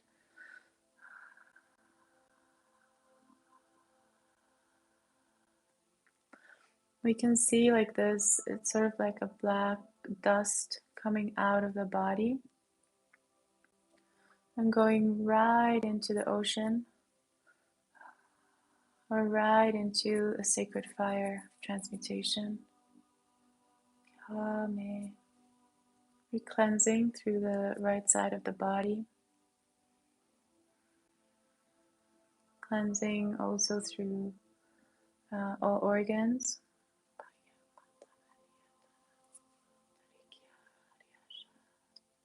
We're working in different layers, and through the organs they're bringing a very beautiful blue light and white light into the organs themselves, especially into the throat, the nose, the lungs,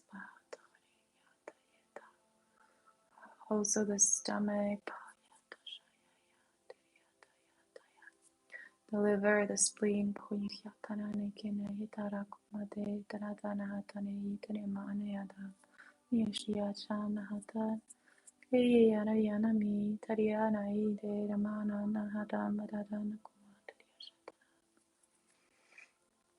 And now they're going through the left side,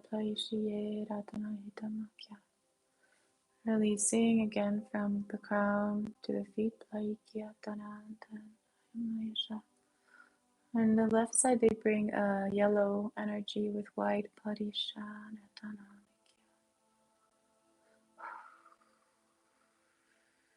They're going into the kidneys,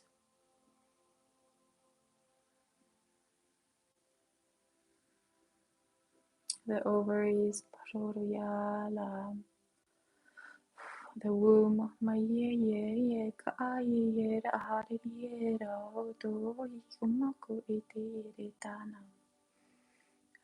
Continue to release through the hips, the legs, the feet, base of the feet, all the way down into the ocean or into the sacred fire.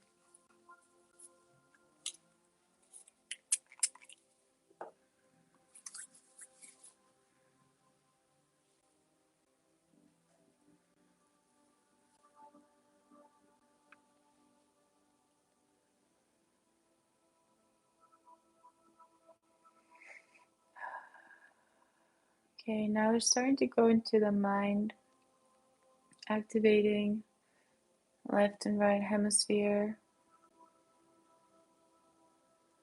and starting this coordination through the brain, the signals that the brain sends the hypothalamus kumare o mashe yatan da ank okore adan katare kadan atare nakadan atare adan atare. And they're adjusting the sort of like the frequency of God. It's like bringing the frequency, the light of God in through the crown into the brain.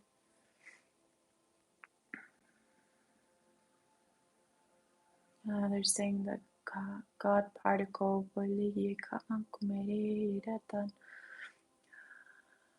you can see just particles of light as if they were tuning, bring light into the all areas of your brain, of your head.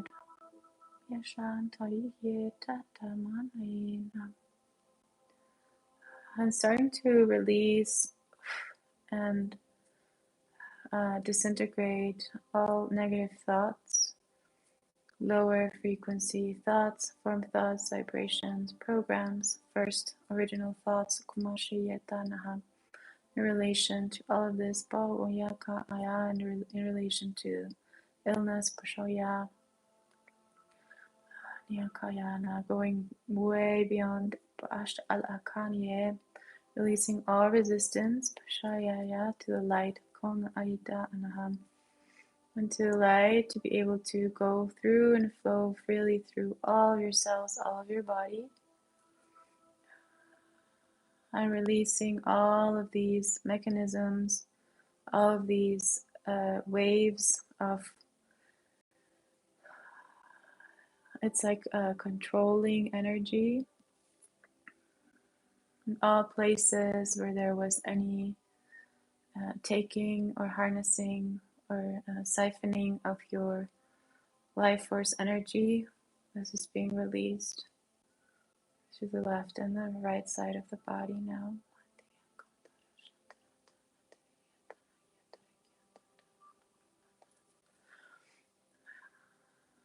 And while that releases, we're going into the pineal gland through the Ajna chakra.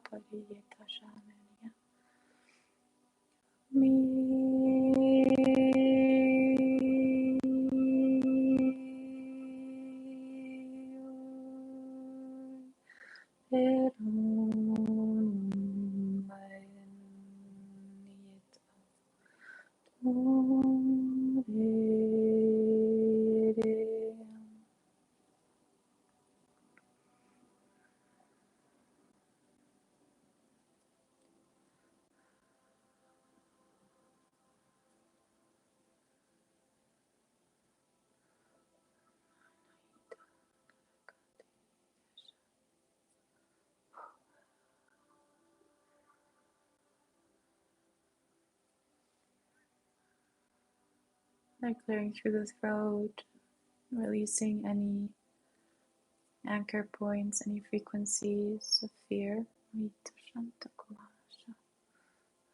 Also through the stomach, especially through the minor chakras of the small intestine.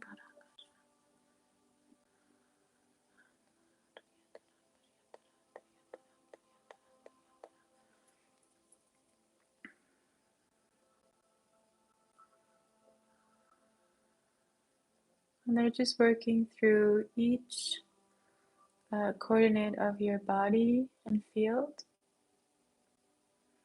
through each meridian, through each energy point, and releasing any density, releasing any antimatter,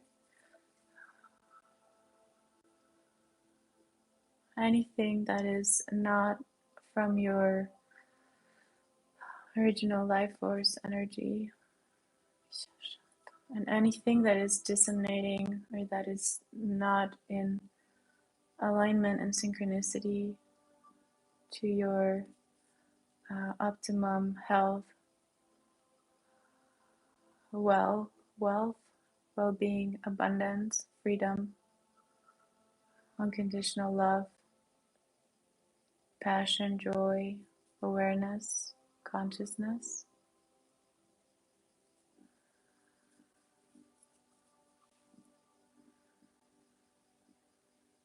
Just allowing to release.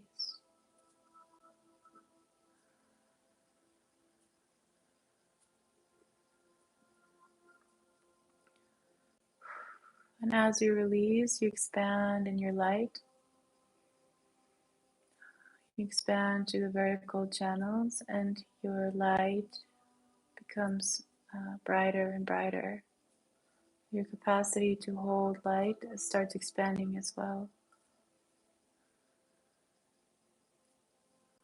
Your capacity to hold space for yourself and others. To see and be in the light of truth, in the light of awareness, in the light of the divine.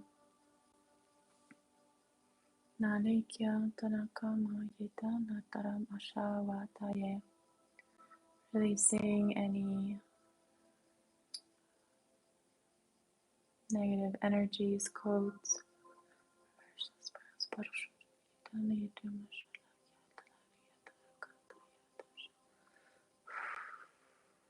Clearing that. And we can see this beautiful green smoke coming in from the medicine women, the mothers and the grandmothers.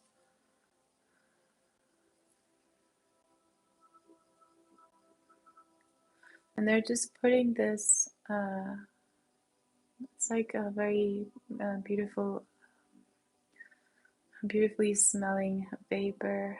You can smell like leaves and flowers, roses, lavender, sweet grass.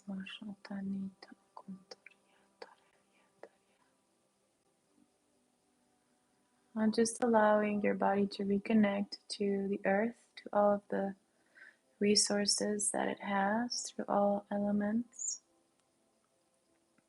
especially through the ether.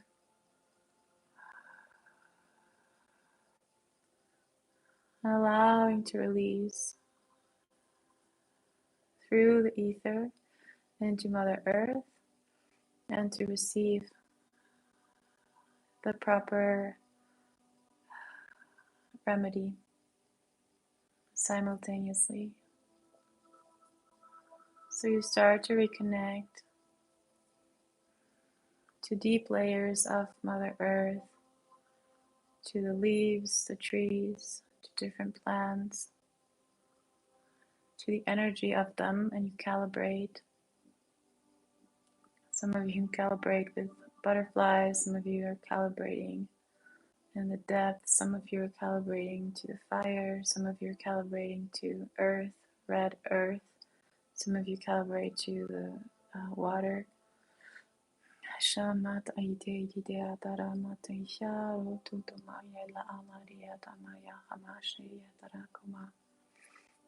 And we're just bringing in Syrian codes and Syrian technology to address any matter that needs to be addressed through higher frequency and higher intelligence. Throughout all layers of your multidimensionality and beyond. Especially to adapt and adjust through the human body, and to create the perfect frequency that allows you to release gracefully and to receive the proper remedies gracefully as well, perfectly.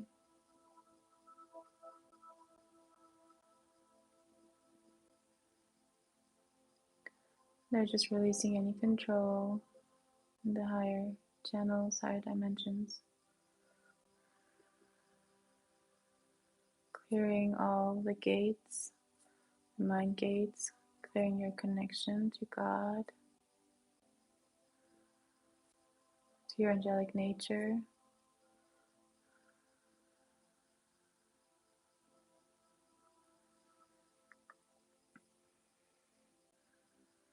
Okay, and they're just starting to reweave these beautiful white threads of light through all your body,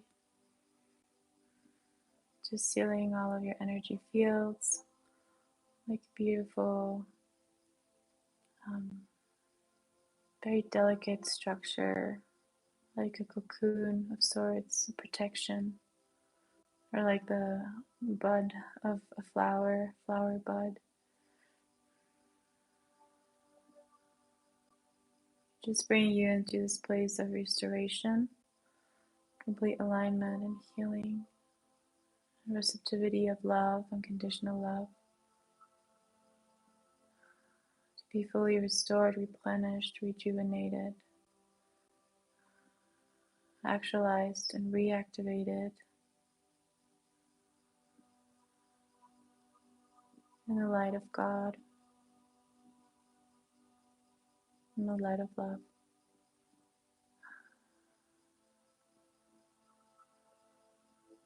And they're just saying, you're here for a reason.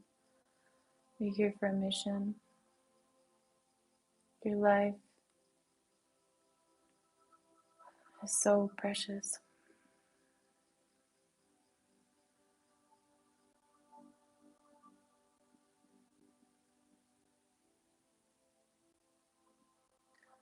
And they're saying, and you're all together in this. And we are here to support you.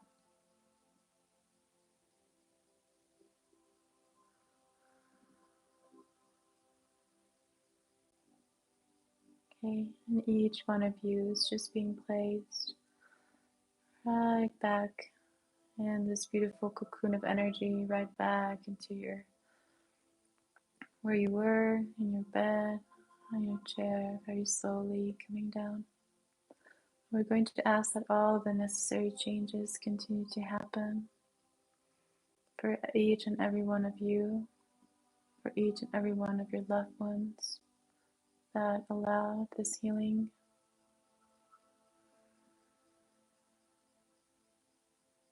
And that this is all sealed and protected in the highest way, in the most perfect divine way.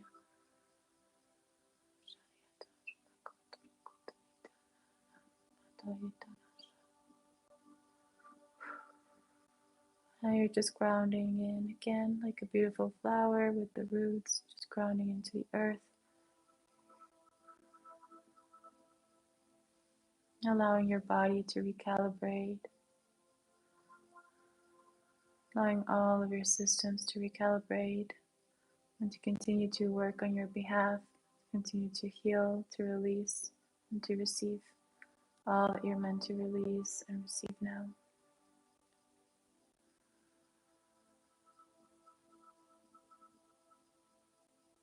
You are peace. You are the peace. You are the love. Thank you. Sealing all. So it is.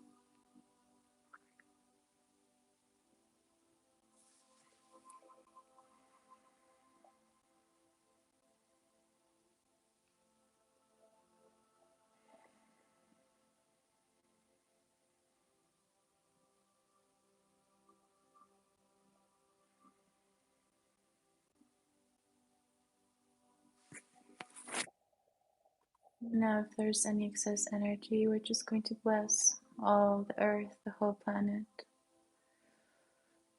every person, every being, anyone who needs help right now, anyone who's going through a hard time.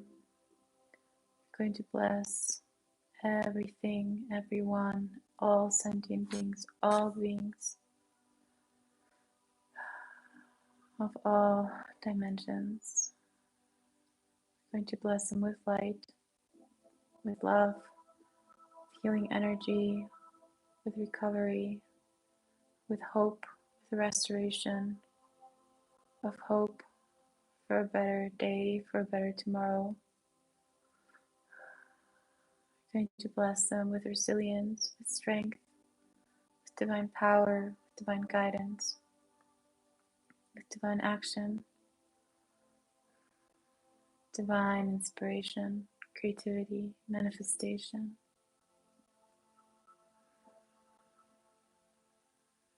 We're going to bless everyone with a lot of resources, abundance. Bless everyone with freedom, with personal freedom, with divine freedom,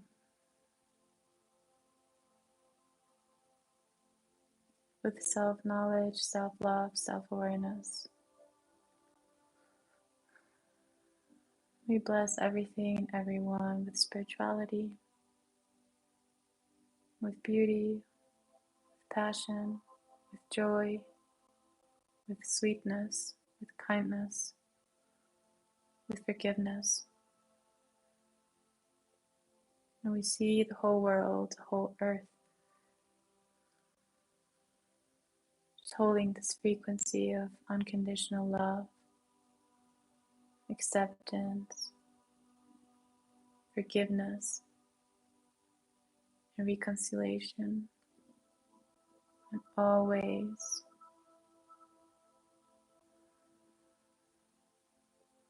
And they're showing me an image of lots of flowers just growing all on the earth.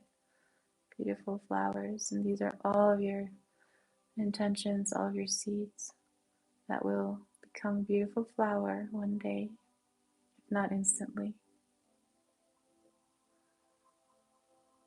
May all children, all animals, may all innocence, may all light be preserved, be respected, be protected,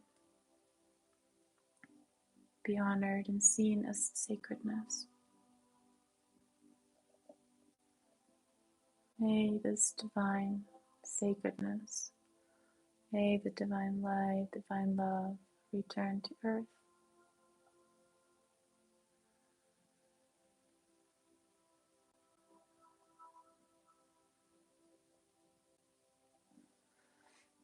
And we thank you. It is done, it is done, it is done. And so it is.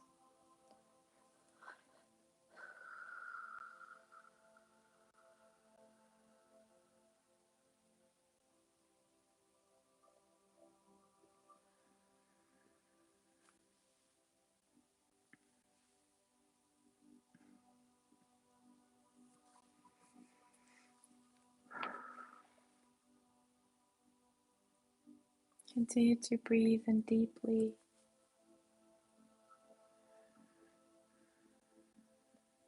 And if you're already in bed, you can just go to sleep if you want. Drink a little bit of water and go to sleep.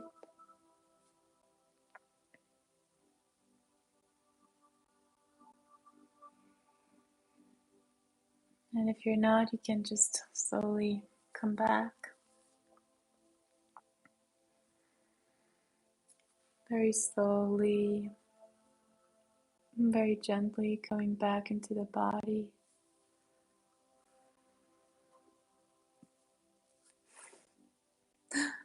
You're welcome, Craig. Thank you. Thank you for being here. Everyone is squeaky clean now.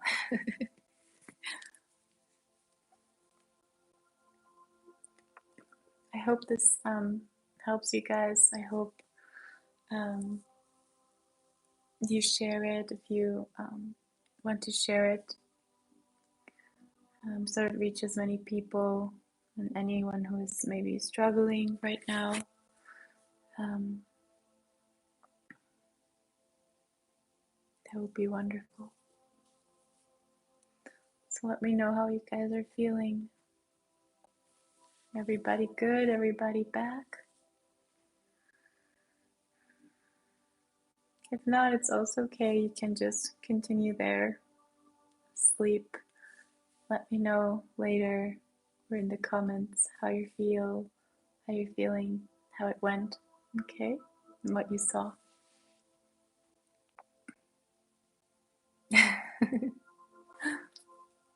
So glad, Craig. Take care of yourself, okay? Everybody, please take care of yourselves and love yourselves. Guten Morgen, Alex.